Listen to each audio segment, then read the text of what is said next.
నేను మీ Raghunandan Rao, member of Parliament from Medak. Telangana రాష్ట్రంలో ఉన్నటువంటి విద్యార్థులు సైనిక్ స్కూల్లో అడ్మిషన్స్ కోరుతూ సుమారు 25 నుంచి 30,000 మంది విద్యార్థులు ఈ సంవత్సరం ప్రవేశ పరీక్షకు హాజరు కావడం జరిగింది.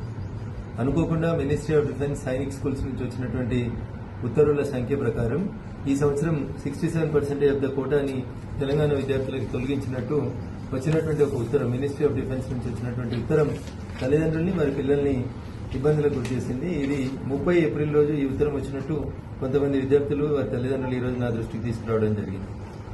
ఆంధ్రప్రదేశ్లో పోయిన 10 సంవత్సరాల నుంచి ఉన్నటువంటి 67% తెలంగాణ విద్యార్థులకు లోపల ఉన్నటువంటి కోటాను తొలగిస్తూ ఇచ్చినటువంటి ఈ సర్క్యులర్ మీద నేను కొద్దిసేపటి క్రితం కేంద్ర రక్షణ శాఖ సహాయ మంత్రి గౌరవనీయులు సంజయ్ సేఠ్ గారితో మాట్లాడి రేపు సాయంత్రం 7 గంటలకు వారి అపాయింట్మెంట్ తీసుకోవడం జరిగింది.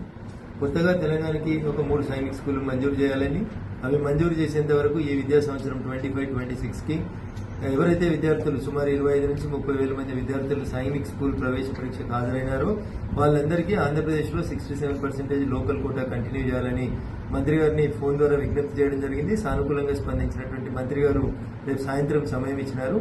కొంతమంది తల్లిదండ్రులను తీసుకుని నేను రేపు సాయంత్రం కేంద్ర రక్షణ శాఖ సహాయ మంత్రి సంజయ్ సేఠ్ గారిని రేపు సాయంత్రం 7 గంటలకు ఢిల్లీలో కలవబోతా ఉన్నాం.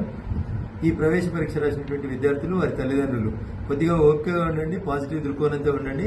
దాదాపు ఈ కోటాని తిరిగి మంత్రి గారిని ఒప్పించి తీసుకురావడానికి నేను మెదక్ పార్లమెంట్ సభ్యునిగా శత విధాలుగా ప్రయత్నం చేస్తానని చెప్పి ఈ సందర్భంగా తెలియజేస్తున్నాను. థ్యాంక్ యూ అనండి.